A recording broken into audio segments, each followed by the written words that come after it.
Swaramadhuri music ఛానల్ని ఆదరిస్తున్న మనసున్న మిత్రులకు నా నమస్సులు. పాత రాగం పల్లవి పరిచయం.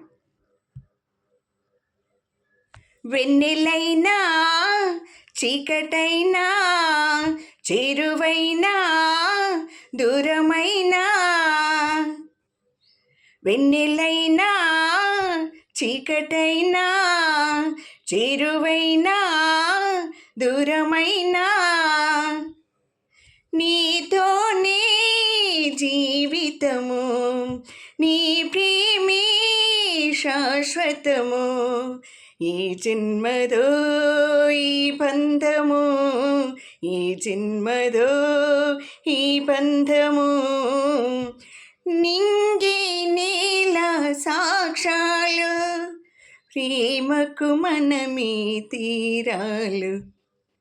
వెన్నెలైనా చీకటైనా చేరువైనా దూరమైనా.